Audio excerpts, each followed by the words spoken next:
Good morning, I'm Angelo Castro III. I'm Angela, and we are the Castros. We bring you the news. And the views that make you think. Sometimes we agree. Sometimes we don't. This is News and Views. And here are today's headlines. Courtesy resignations pour in at the President's office following his call to shake up and reset his administration. The Senate has formally advised the House of Representatives of the impeachment court convening by June 3. The Justice Department will ask the Foreign Affairs Department to cancel the passport of fugitive Harry Roque. And COMELEC opens doors to election protests as losing candidates challenge Bilang Pilipino 2025 results.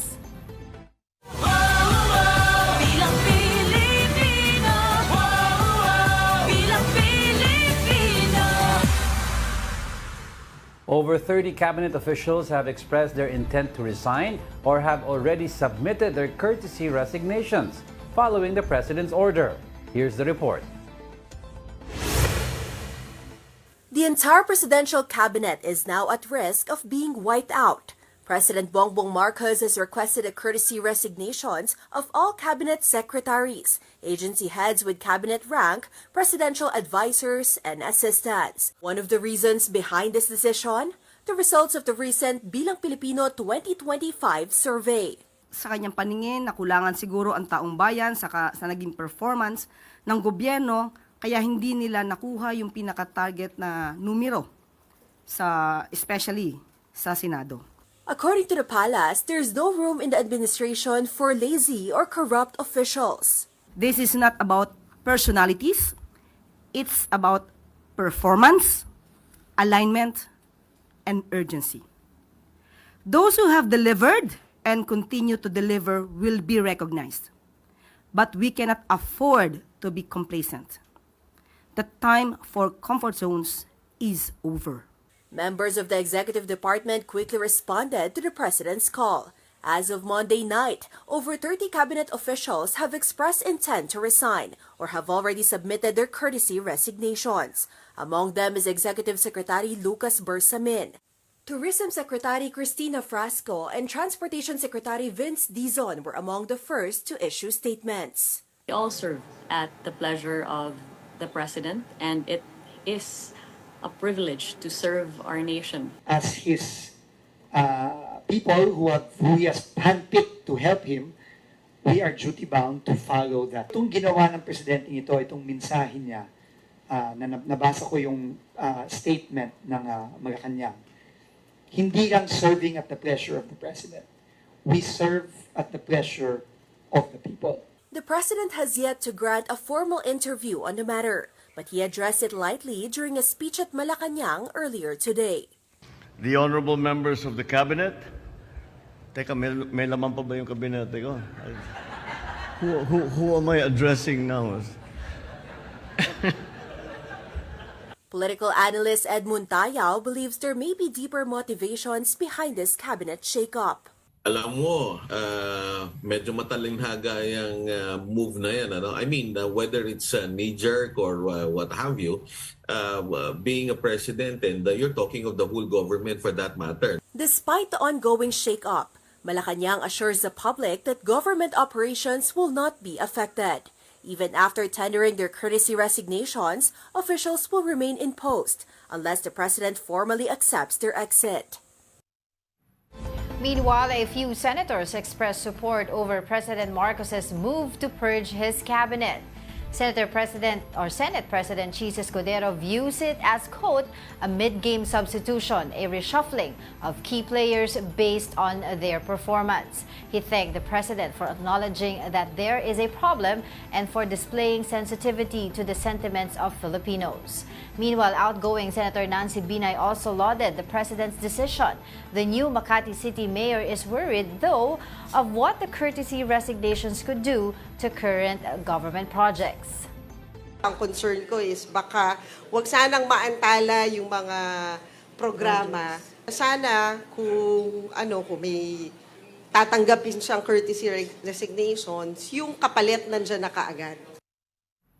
Some former government officials and groups in the business community have also stated their reactions. A number of factors, no? The Iglesia vote, the Duterte votes, and also the disenchantment with the president himself because of it seems to be nothing's happening. So this is a refresh, no? You refresh everything. We like these guys. We think they're the best people for the job. These guys are well qualified for the position, so we would be very surprised if Marcos accepted their resignations and let them go. Let's talk about the cabinet shakeup with Assistant Professor Agira from the Political Science Department of the Ateneo de Manila University. Welcome back again to News and Views, Prof. Thank you for joining us. Oh yes, good morning. Thank you for having me here. Well, of course, the obvious question is I'd like to know what you think about the cabinet shakeup. I mean, did you see it coming in this style of the way it was done? Traditionally, I would have expected the president just to simply root out yung mga undesirable cabinet officials. Instead, he gave everyone the opportunity to resign. Well, first of all, we can say that this is a very loud political statement coming from the president. Political statement that is very much connected to what we have seen, with the midterm election, especially how the administration performed. So I think this is something that is connected also to his legacy. Remember, we are already approaching the second half of his political rule. And with this remaining years, I'm very sure that the president is already thinking of, having this political legacy that he plans to leave for the country. So again, this is a political statement. He wants to reassert his control.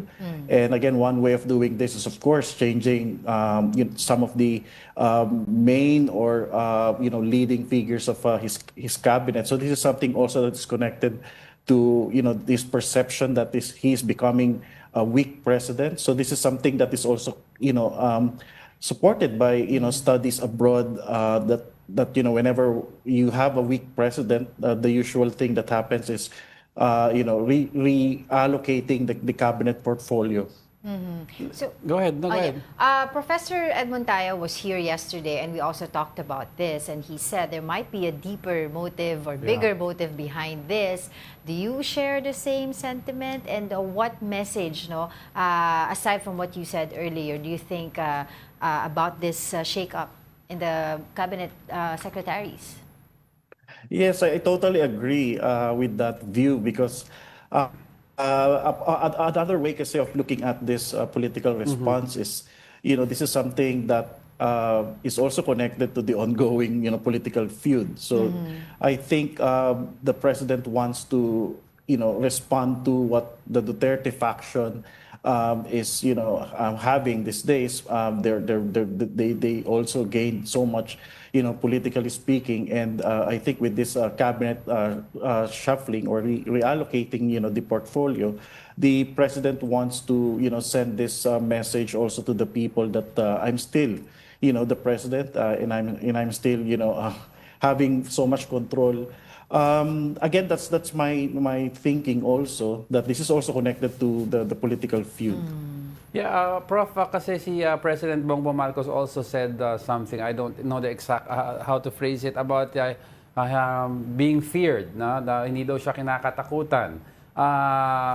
Do you think he's pointing to some key officials in the cabinet not respecting his authority for him to say that and to show use this as an example? Hey, you're not fearing me, this is what I can do. Because let's face it, he's President Bongbong Marcos. Everyone knows him as not a weak leader, but rather a leader who takes his time, who's calculated, who is calm.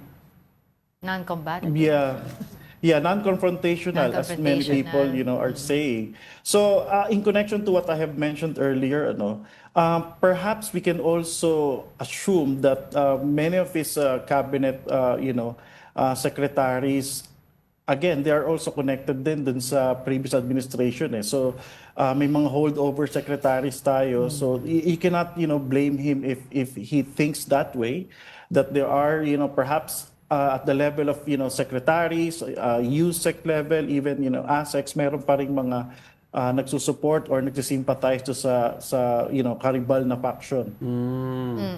Okay, so earlier we've shown also yung mga reactions from different business community sectors, no? Yeah. And one said, if I'm not mistaken, gusto nila yung ibang nandoon and somehow siguro nanghihinayang sila. But who do you think yung among those cabinet secretaries ang talagang parang parang American Idol, ang malalaglag at mag-stay? Guess lang, just say guess.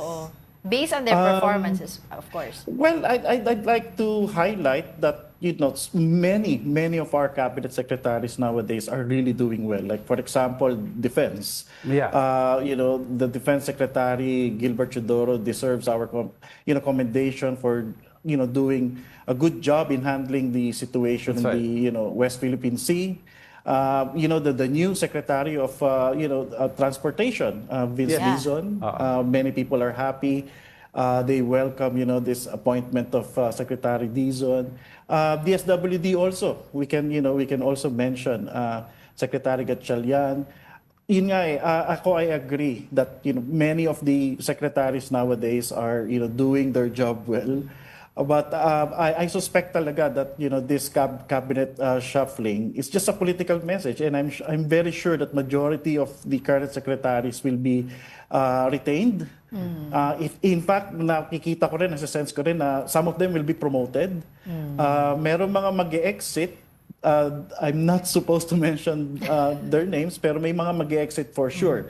Ito yung mga secretaries na hindi talaga nag-perform, or pwede nating sabihin na pwede meron din silang connection to sa previous administration. Again, this is one of the things that I'd like to mention here in this conversation, na connected po ito sa political feud, connected po ito sa midterm elections, and again, one of the things that I think the President will consider is kung yung secretary ba niya ngayon ay loyal pa rin sa kanya. So I think pwede rin natin itong tingnan as loyalty check among his secretaries. Parang alam ko na Prof yung sinasabi mong connected. Pero I'd like go ahead. Yeah. It's good that you mentioned po about Secretary Gibot-Teodoro of the Defense, because when we talk about defense, ang unang isip natin dyan West Philippine Sea. And yun nga po, kasi some people would say na maganda or aligned naman yung foreign policy ng administrasyon na ito pagdating sa fight natin sa West Philippine Sea. But then again, it didn't translate doon sa mga senador na nanalo, na alam naman natin most of doon sa mga nanalo ay from the Duterte bloc, which is also medyo sumaside sa China. So baka meron ding ganun na sinasabi nila disconnect. Yeah, yun nga baka nakulangan ng ating presidente sa yung pagde-deliver ng ibang mga secretaries regarding sa mga issues of the day. So for example, sa education, masasabi natin na maganda yung naging performance ni Secretary Angara. So siguro nag-complement dito yung naging platform or programa rin ng mga nanalo senador like Senator Bam Aquino. So siguro yung pwede natin explanation doon is that marahil naging busy yung iba niyang cabinet secretary sa pagtutok sa mga issues of the day, tapos nakulangan siguro sa pagko-communicate nito sa mga tao. So I think ito yung naging response din ng ating Pangulo with this decision, di ba, to have his blog, yung kanyang recent na way para makakonect sa tao. Well, this could, I'd like to ask also, Prof, na moving forward, since this is the second half of his administration, and we all know in every Philippine administration na walang re-election ng presidente, this is what we call the lame duck stage. So, do you think this is the President's way of trying to balance out what may happen given yung shake-up sa Senate na mukhang balance na ang Senate? So, he's putting in people na hopefully he might put in people that might be friendlier with some of the incoming senators in the hopes na legislation gets passed. Yeah, again, itong cabinet shuffling na to, it's a political tool. Do not forget, this is a political tool that the president has. So maraming mukha ito. It's a multifaceted political strategy. Pwede niya itong gamitin to influence legislation. He will put there, people who are, sabihin natin, friendly sa mga legislators. Pwede niya rin itong gamitin to defend himself against attacks, which is nakita natin na nangyayari ngayon. Pwede rin itong gamitin ng ating presidente to change the political discourse. Remember, binanggit ko kanina, we are already approaching the end of his term. So legacy, pinag-usapan natin dito legacy. So again, this is something that is surprising for many, but to me, itong cabinet shuffling na to, part ito talaga ng kanyang power, and I think he's doing something that is connected to this, yung political strategizing. Right. Dagdag ko lang, you mentioned Angara as one of the top performing cabinet officials. How about tourism? She's linked to, Cristina Frasco is linked to the Dutertes. The current secretary, pwede nating sabihin na connected siya. Actually, connected pa siya sa dating presidente nga na si former President Arroyo. Pwede nating sabihin na siya na political appointee because of connection dun sa kanyang mga loyalty in the past, tapos connected din siya sa Garcia ng Cebu. Pero na-prove naman siguro nila yung loyalty nila with this recent election, di ba? Yung kanyang mother, di ba, naging loyal pa rin sa Marcos regime. So, yun yung isang point na pwede kong ma-highlight dito. And sa kanyang performance naman, we can say that, the current secretary is also doing a good job. So, yun yung aking dito, yung nakikita. Ayun na nga, kasi sabi nga nila, yung cabinet shake-up is not uncommon anymore, no? Kumbaga, nagagawa naman na to or nagawa na to ng ibang mga past presidents natin. Pero why do you think parang na-highlight ito yesterday, most specifically? Is it because, yun nga, dahil sa napag-usapan natin, hindi naman talaga non-confrontational ito si Pangulong Bongbong Marcos. At hindi, parang ang in-expect lang natin sa kanya, kung magpapalit siya, parang tahimik lang, di ba? Okay, this is something for many people, something unprecedented din kasi nga in the past we have seen, previous presidents din na nagko-call for cabinet reshuffling pero partial lang, di ba? So parang a portion lang of the whole cabinet. Pero ito lahat he was requesting all of them. In fact, even yung USEC level, ASEC, ako tinitignan ko kung ano mangyayari dyan. Kasi remember, these are political appointees. So some of them were chosen because of their political loyalty. Others naman, they were chosen because of their expertise, yung mga technocrats. So yung current composition kasi ngayon, masasabi natin na mix So, merong mga magagaling talaga, chosen because of their expertise, skills, experience. Meron din mga political appointees. I think itong move na ito is, pwedeng sabihin natin connected do sa mga political appointees. So, kayo ba ay sa akin or do sa kabila? So, nag-perform ba kayo na maayos o hindi? So, yun yung aking dyan, nakikita. Do we also see a shift? Do you think, Prof, we will see a shift in the demeanor of the president? No more Mr. Nice Guy? I mean, he's been... let's face it, a lot of his supporters were saying, you're being bullied too much by the other side. Bakit di ka sumasagot? And I think that cost him a lot of points also as being weak.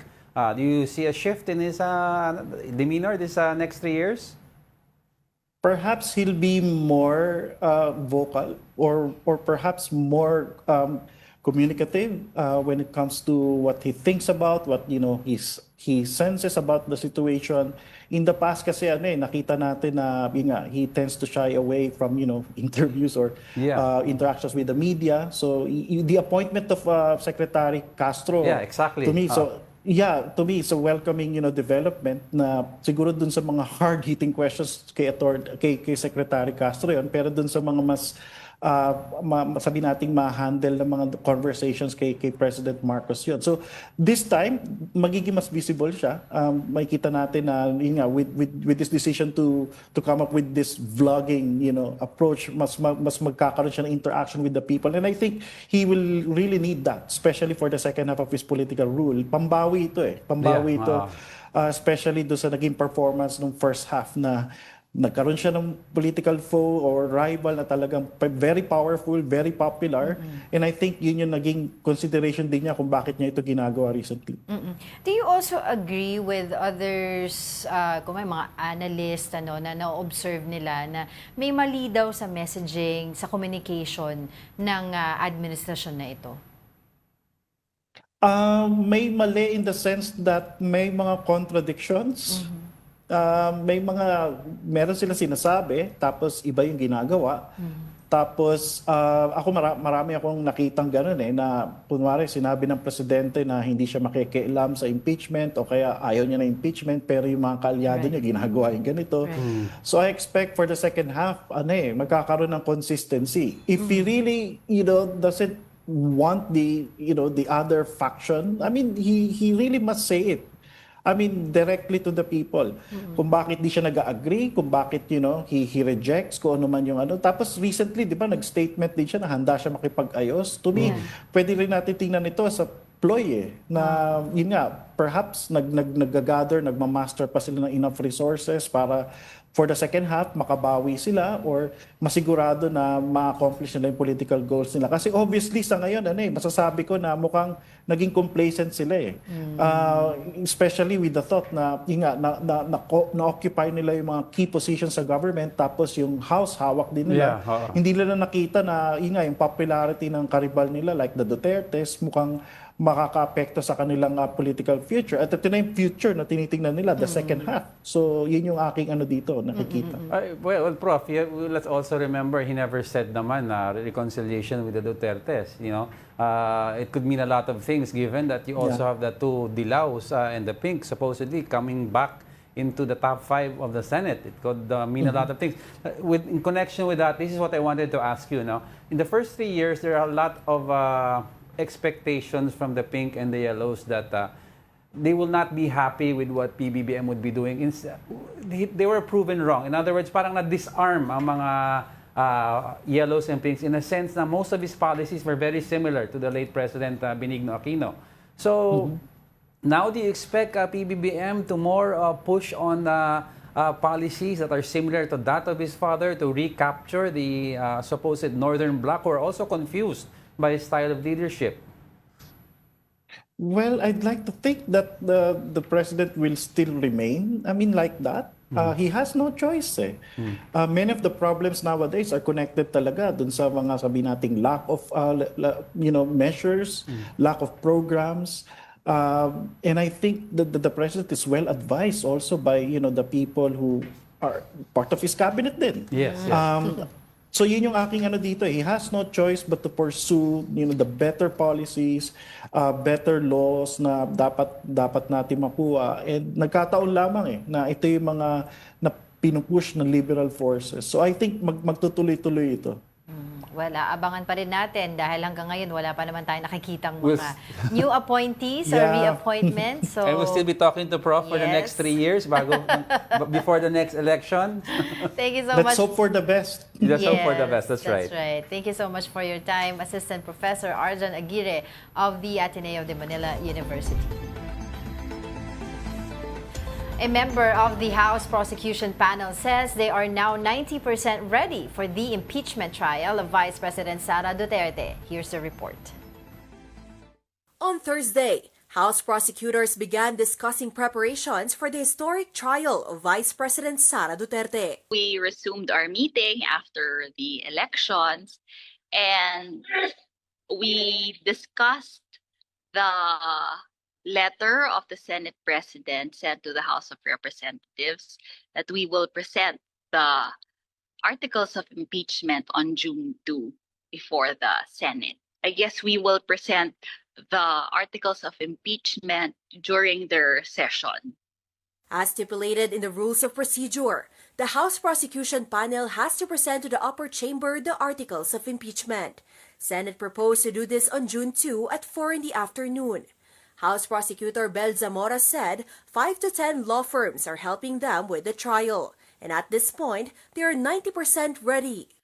A little exciting for us, I guess, na matutuloy na. We've had a mock trial before. We prepared judicial affidavits for the witnesses. We examined witnesses. We're reviewing all of the documentary evidence that we already have on hand. By June 3, the Senate will convene as impeachment court.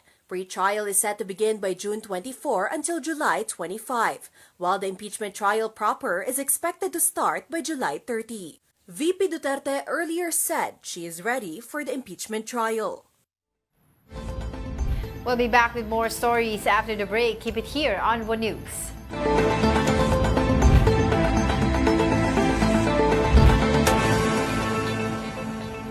Good morning. You're still watching News and Views here on One News. The Commission on Elections calls on those who raise election fraud allegations to present solid evidence. Here's a report. Over 100 boxes containing 13,000 affidavits were submitted to the Electoral Contest Adjudication Department of the Commission on Elections. These were filed by the camp of Maylene Pineda-Cayabyab, the losing mayoral candidate in San Fernando City, Pampanga. Voters claimed discrepancies between their actual votes and the printed receipts from the automated counting machines. Merong misappreciation ng kanilang mga ballots when they fed the ballot, iba yung nagre-reflect, no? Tapos yung iba naman merong mga pre-shaded. We believe na hindi nare-reflect dun sa election yung tunay na boto ng mga Fernandinos. Pineda-Cayabyab from the influential Pineda political family lost to incumbent Mayor Vilma Caluwag by over 78,000 votes. Sa maniwala at sa hindi, 239 clustered precincts. Ni isang presinto walang ipinanalo. Despite the vigorous campaign that we have mounted, that is one thing na unbelievable, highly improbable.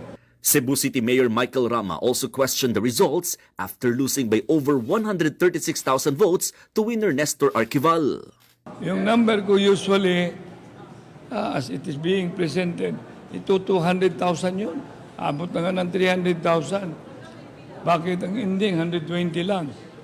Tsaka optics, lahat ng mga activities, rallies, pumunta pa si Sara doon, ang daming tao. Ibig sabihin, pag election nawala yung tao.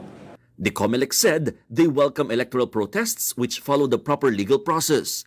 But they acknowledge that filing an election protest is costly, covering filing fees, ballot box access, and required documents. In response to allegations of pre-shaded ballots, COMELEC challenged complainants to present solid evidence. Kung meron po, sure na hindi sa COMELEC. Kasi nakalampas po yan sa quality control natin. Yan po yung tinransport, yan po yung tumigil 1-2 araw o ilang araw sa opisina ng treasurer. So hindi na po namin custody yun kung biglang nagkaroon ng pre-shading. Losing candidates may file election protests within 10 days after the proclamation of the winning bet. For News 5, Mon Gualvez, we are One News. Let's discuss this issue further with COMELEC spokesperson Attorney John Rex Laujanco. Attorney, thank you for joining us. Magandang umaga po, Sir Angelo, Ma'am Angela, to all the viewers of News and Views. Good morning po. Ayun po, sir, paano po ba masisigurado ng COMELEC na itong mga serious claims po na ballot na to, ng mga discrepancies, ay maipepresent po no, sa pag sila po ay nag-file ng election protest? Tama po. Isa po kasi sa mga kinakailangan na allegation sa isang election protest ay ituro kung saan po yung pinocontest nila ng mga clustered precincts. Ituro kung alin ballot boxes yung nais nilang mabuksan para may pakita yung claims nila. Sinusuportahan dapat ng mga ebidensya at ibang mga testimonya. Yun po yung purpose. At ang mangyayari po dito sa unang bahagi ng election protest, kung mabibigyan po ito ng pagkakataon, magkakaroon po ng pilot precincts o yung test pilot precincts na merong ilang steps na bubuksan, titignan kung merong marirecover tulad ng sinasabi po ng ating protestant at kung wala, madidismiss naman. Kung meron, ay maaring ipagpapatuloy ang pagbubukas ng lahat ng ballot boxes na kinokontest nila. Attorney, how about yung issue ng pre-shading? Narinig ko rin yung sagot ni Chairman George na kung may pre-shading daw nangyari, hindi daw sa hanay ng COMELEC na yon because nag-change na daw to the Treasury. Is that correct? So will COMELEC be taking a look at this possible issue? Una po sa lahat, tama po yung sinabi ni Chairman Garcia ayon sa batas natin po kasi ang kustodya ng mga balota pagkatapos po lumabas sa kamay ng COMELEC mula sa National Printing Office ay diretso sa mga treasurer. Sila rin po ang nagdi-distribute nito sa mga teachers at yung ballot boxes na may lamang balota ay babalik muli sa custody ng mga teacher. At isa lang po sa bagay na pinagtataka namin doon sa claim ng pre-shading. Pag tayo po ay botante, inabutan po tayo ng balota. Ang una natin tinitignan ay kung may dumi, may sulat, may shading ang balota. Paano po nangyari na merong claim ngayon ng pre-shading na wala po tayong natatanggap na reklamo? Wala ring nakanote sa minutes. Parang napaka-imposible naman po. Ako, tingin ko po personally, pag ako'y tumanggap ng isang balota na may shade na, medyo violent yung reaction ko dahil hindi papayag ang isang botante na ganyan. And yet, merong anecdotal claims na pagkatapos bumoto, saka sasabihin na meron pong pre-shading. Medyo mahirap naman po yata. Henry, hindi namin ito po binabaliwala. Sabi lang po namin pakilagay sa kanilang mga election process. For context lang po, attorney, para po sa kaalaman ng ating viewers, yung sinasabi po ninyo na minutes na manggagaling po sa electoral board members. Paki-explain po yun. Ang minutes po kasi ay isang requirement ng ating proseso ng pagboto kung saan itinatala lahat ng pangyayari doon sa naganap ng pagbubukas ng presinto, botohan hanggang sa makatapos po sila magbilang. In fact, requirement po na lahat ng insidente ay dapat ma-note dyan sa minutes. Meron pa nga po pangyayari dyan na kung sakasakaling may magko-contest. Ito, katulad niyan, pre-shading. Katulad nung sinasabi po na magkaiba, hindi nagtugma yung resibo sa binutuhan. Dapat po yan i-note sa minutes at susumpaan nung mismo nagkiklaim. Pwede pong pumirma yung mga watchers sa paligid bilang patunay na witness nila doon sa mga pangyayari. Pero kita niyo po, wala po kaming nakikitang ganyan na isinusumite sa COMELEC. So doon po sa may reklamo ng mga areas po na nagsasabi na may pre-shaded na po na ballots, wala po doong nakalagay sa minutes from the electoral board members na may ganitong insidente. And which areas po ba yon? At wala po kaming natatanggap dyan. Alam niyo po, ang mga teachers po natin aware sa roles and duties nila. At alam po natin na mga teachers hindi rin papayag na mangyayari sa presinto nila na makakwestiyon pati credibility nila. Definitely kung may nangyari pong ganyan, sila ay magre-report sa amin. Bukod pa sa pag-note sa minutes. Pero tignan niyo po, wala kaming nai-record na ganyang insidente. At meron nga po nangyari. Akong napanood sa isang newscast na merong nagkiklaim na botante sa labas ng presinto. But napilitan po sumagot yung teacher na, kung merong ganyan, ba't hindi mo sinabi sa amin? Bakit makatapos ka bumoto paglabas ng presinto? Tsaka mo sasabihin may pre-shading. So nakikita niyo po, alam ng mga teachers ang kanilang mga trabaho at tungkulin. Okay, may sinabi po kasi si former Mayor Michael Rama, at sinabi po niya, isa po dun sa kanyang mga nirereklamo na noong daw campaign, ang daming pumupunta, tapos yung kinalabasan ng voter turnout po dun sa kanilang area ay mababa lamang. So isa din po yun sa kanyang mga inirereklamo. Tandaan po natin, may kalayaan po ang bawat botante na magpasa at yung pong pagdalo sa mga campaign sorties ay hindi nangangahulugan na automatically translated, one, into participation into the election, and two, votes for the one who conducted the political sortie. Right. Hindi naman po automatic ang ganun yun. Otherwise po, wag na tayo mag-eleksyon. Mag-political sorties na lang po tayo, mag-campaign sorties na lang po tayo. Alam niyo po, ito po isa siguro na dapat nating ipakadiin sa ating mga kababayan po. Ang pagpapasya sa kung sino iboboto at hindi boboto, nasa botante lamang po yan. Siya at ang Diyos lamang po nakakaalam at dapat makakita ng balota niya. Kaya kung ano po ang resulta niyan, dapat po nating tanggapin talaga. Okay, I'd like to take this opportunity also, Attorney, to ask you about yung issue sa, well, we have yung Duterte Youth and yung BH party list. We interviewed the other day, I think si Cardema, si Chairman Cardema ng Duterte Youth, and he said na how come 4 hours bago yung actual proclamation lang sila sinabihan about the actual suspension of the proclamation, when sana sinabi daw sa kanila ahead para at least man lang they could have prepared a written counter to that possible suspension na ihahatay nyo sa kanila. Una po sa lahat, yung pong pagkakabasa ng resolution doon po sa proclamation date ay siya mismo po ang tinatawag natin na promulgation ng resolution. Doon po unang na-made public ang resolution na yan at binasa sa buong mundo para mag-witness. Kaya po yun po yung kauna-unahang notice po talaga na malalaman nating lahat na ito nga po yung naging desisyon ng National Board of Canvassers. At any rate po, medyo immaterial po kasi kung hindi mo nalaman kagad o nalaman kagad, ang importante po nung na-promulgate yung resolution na ipaalam sa ating lahat. At nagkaroon po sila ng pagkakataon ng ito po, kumilos, dalhin kami sa Supreme Court. At ang sinasabi nga po namin, ito, malinaw po ito. Hindi sila natalo, nakatanggap sila ng sapat na boto para makakuha ng upuan. Ngunit merong mga legal na issues na si Real Mitch po ay na-acknowledge po nila. It's a matter of record. Hindi nila itinatanggi na since 2019 ay pending pa po ito. At sabi nga po namin, siguro ito na yung sapat na panahon. Regardless kung matagal na yan, i-resolve na natin. Then finally, we could dispose the case. Ano man po ang resulta, ma-dismiss yan, ma-proclaim sila. Hindi nila matanggap ang resulta, makaakyat sa Supreme Court. So kailan po kaya, attorney, daw magkakaroon ng resolution tong issue? Ay pangako po ni Chairman Garcia, bago po mag-noon ng June 30 ay kailangan i-resolve. In fact, ito po ay pag-uutos sa buong COMELEC na resolbahin kagad. Nang sa gayon naman po ay magkaroon nga po ng remedies naman ang anumang grupo, whether payagan na sila or umakyat sa Supreme Court. Yun nga po eh. But with regard to the statement of Bagong Henerasyon Party List, sila naman po ay nagsasabi na wala daw po silang idea doon sa complaint or doon sa case na naka-file against sa kanila. Tama din naman po yun kasi ang pagkakadinig ko nga po ay isasama nila yan sa kanilang mga depensa at pagsagot sa kaso. Ito po sana ang tamang pagkakataon, yung tanggapin na merong kaso, sumagot sa legal na proseso at tignan po natin ano po ang magiging desisyon. Talaga naman po dapat kilalanin natin na may legal na proseso at yun din po sana ang inihiling namin hindi lang sa dalawang party list kundi pati po dun sa ibang mga local candidates na nakatanggap din ng suspension of proclamation. May pangako naman po si Chairman Garcia na i-resolve po lahat ito sa lalong madaling panahon. Alright, with that, maraming salamat po muli sa inyong oras, COMELEC spokesperson, Attorney John Rex Taulianco. Maraming salamat po. Meantime, the Justice Department has dismissed former President Rodrigo Duterte's complaints against government officials. That's over the arrest of religious leader Apollo Kibuloy in Davao City. The complaints were filed against Police Chief Romel Marbil, former Interior Secretary Benhur Abalos, and 7 other police officers. The DOJ said there was insufficient evidence to prove that the police intentionally damaged the Kingdom of Jesus Christ property during the operation. It also clarified that the police were merely executing a valid arrest warrant and did not violate domicile laws.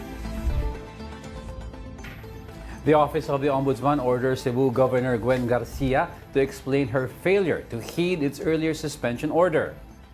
It also sought an explanation from the Interior Department why it has yet to implement the suspension.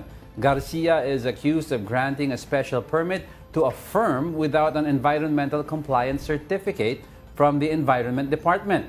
She ran for a third consecutive 3-year term as Cebu Governor, but she lost to Pamela Baricuatro. Don't go away because we're not done yet. Please stay with us.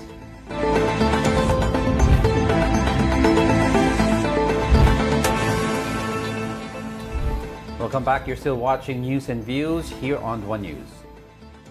Alright, a Philippine vessel sailing near Pag-asa Island was bombarded with water cannon, rammed and dangerously shadowed by a Chinese Coast Guard ship. Here's a report. Chinese Coast Guard vessel number 21559. This is MMOB 3002. BRP Dato Sanday. This was the tense moment on board BRP Datu Sanday when a Chinese vessel unleashed a relentless water cannon attack near Pag-asa Island in the West Philippine Sea. The force of the blast was enough to send metallic echoes across the hull of the Philippine vessel. Despite repeated radio calls from the Philippine Coast Guard, the Chinese ship did not back down. Your unsafe maneuvers are in clear violation of your obligations for safe conduct under the 1972 International Regulations. The collision damaged the port bow and smokestack of the Philippine vessel. Structural cracks and dents were also documented on board.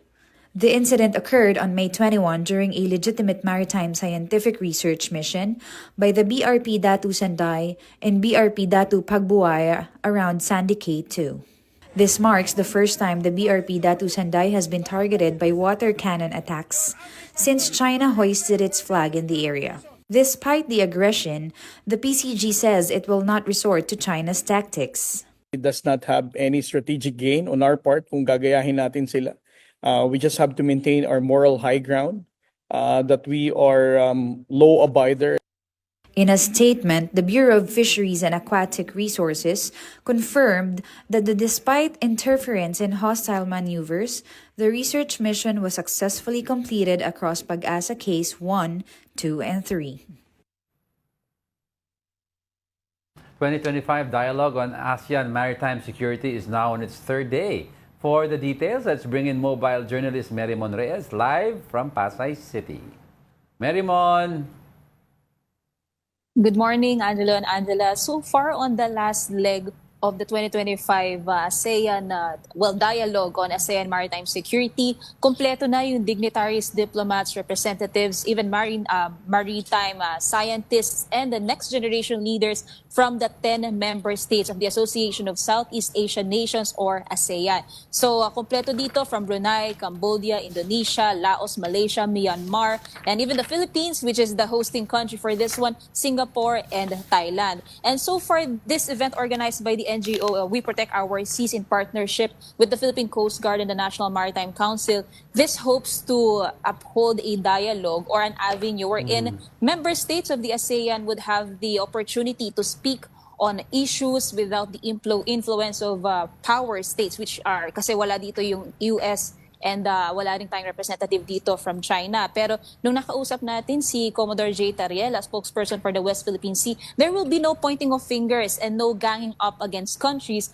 but only a platform to voice out the concerns, opinion, and possibly to bring out, kasi by the end of this week, they are hoping to bring out data-driven recommendations. And since we're just 2 days or 3 days before the ASEAN Summit scheduled in Malaysia this May 26 to 27, potentially mapag-uusapan din ulit ito doon mismo sa bansa. And so far, issues or topics na natakal na dito as of yesterday is number 1, upholding the freedom of navigation but without harming the peace, the order, and security of the coastal states. Yung ilan sa mga napag-usapan pa nga dito, according kay Attorney Freddy Ganchon, our Senior State Counsel of the Philippines, yung 9-dash line nga ng People's Republic of China, it overlaps and encroaches on the maritime zones and coastal states on the South China Sea. Pero hindi raw valid yung overlapping claim na to dahil hindi naman consistent ito with the UNCLOS. And nasabi na pag-usapan nga, if magkakaroon daw ng negotiations on this one, especially kung mayroong overlapping states,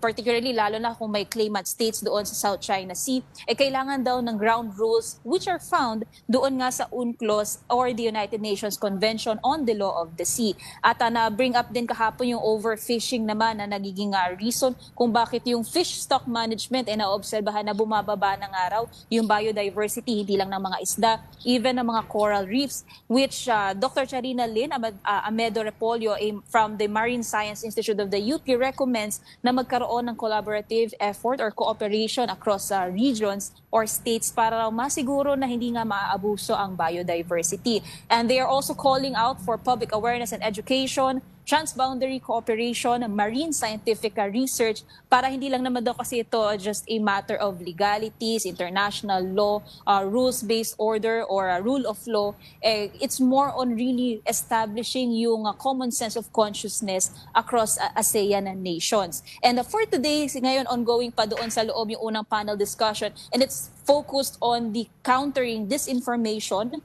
confidence-building measures, risk reduction and dispute resolution, law enforcement at sea for regional Coast Guard cooperation. And this is, ang nandiyan na panels natin sa loob ay si National Security Council Assistant Director General Jonathan Malaya, Dr. Chong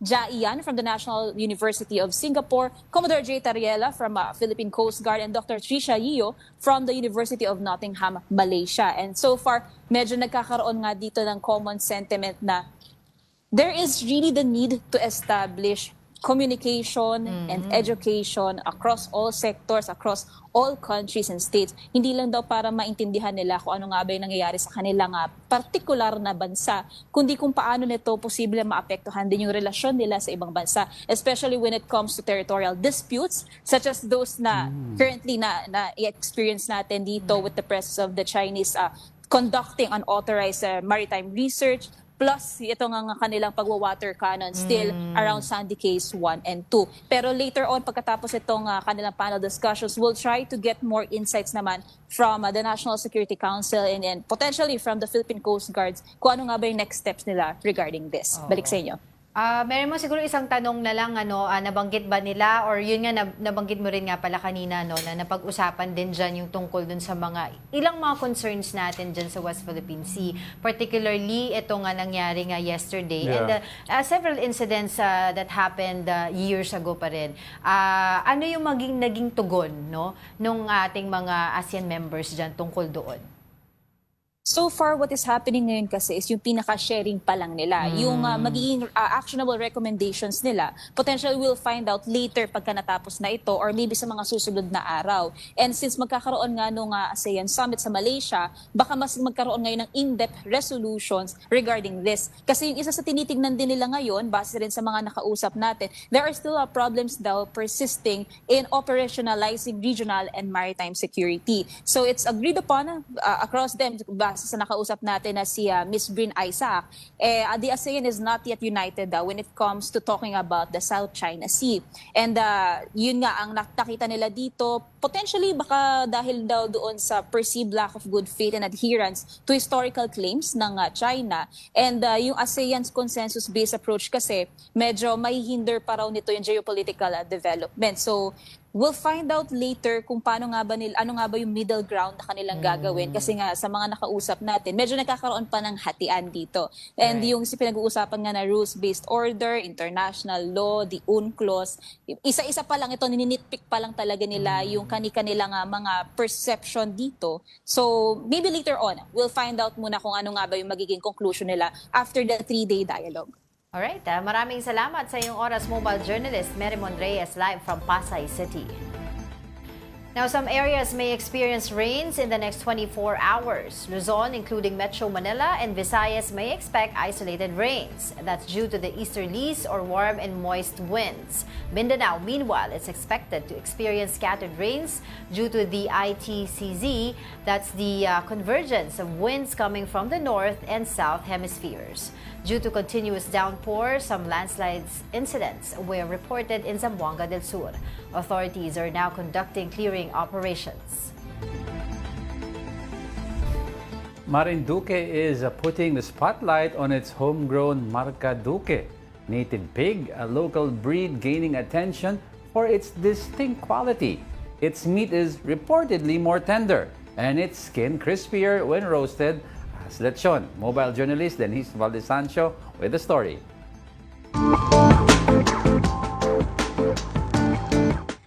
Hindi maikakailang guilty pleasure nating mga Pinoy ang lechon dahil sa malutong nitong balat at malambot na laman. Samahan mo pa ng masarap na sarsa.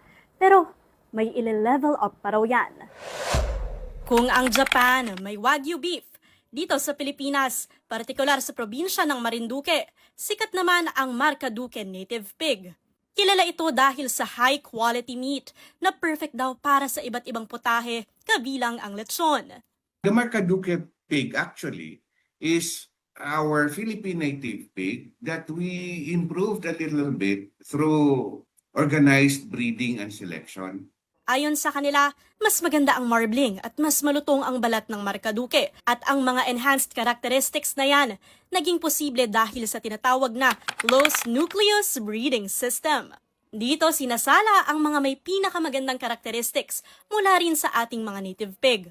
And we already have the population of what we call the pigs that met the criteria or our set criteria for quality. Kasi yung mga breeder animals that we will be choosing to become parents of the next generation will all be coming from the same group. Pero bakit pa nga ba magbe-breed ng panibago kung may native pigs naman na? because of the lack of breeding and selection, their performance are very unpredictable. Napaka-wide nung kanilang variability or differences. That's why mahirap siyang gamitin if you are targeting to build an enterprise. Kung ihahambing kasi ang dalawa, di hamak daw na mas maganda ang kalidad ng Maraduk native pig. Isa na dyan ang marbling na karaniwang nakikita sa beef. We also think because the marbled thing there is fat, baka yung nagdadagdag din siya ng flavor. Mas malutong yung balat ng lechon. Bukod sa consistent quality, hindi rin maselang alagaan at paramihin ang Maraduk native pig. Mas mabilis din kasi itong palakihin. Sa loob ng 4 hanggang 5 buwan, fully grown na raw ito. Kaya para hindi mahihirapan at hindi gagastos ng malaki yung ating mga farmers who would adopt. Tuloy-tuloy pa rin ang pag-aaral sa Maraduk native pig at umaasa ang ating mga researcher na mapapalago nito ang ating native swine industry sa kabila ng mga hamong kinakaharap nito sa kasalukuyan. Mobile Journal, Denise Valdez-Sancho po, hatid ang mukha ng balita. Sarap. Pwedeng eterno dito. Go! Buddha's Belly. Maraming salamat kay Marjorie Tan ng Buddha's Belly. Oh, it's a Friday. Ating Friday feast. Since it's a Friday, every Friday we have a feast care of our friends, sila Marjorie. Yes. Buddha's Belly. All right. And with that, before we let you go, I'd like to leave everyone with a quote. The weekend is a time to recharge your soul and to be grateful for the blessings that you have. Unknown. And that wraps up today's episode of News and Views. Join us again on Monday. I'm Angelo Castro. And I'm Angelo Castro III. We are One News. All sides, all the time.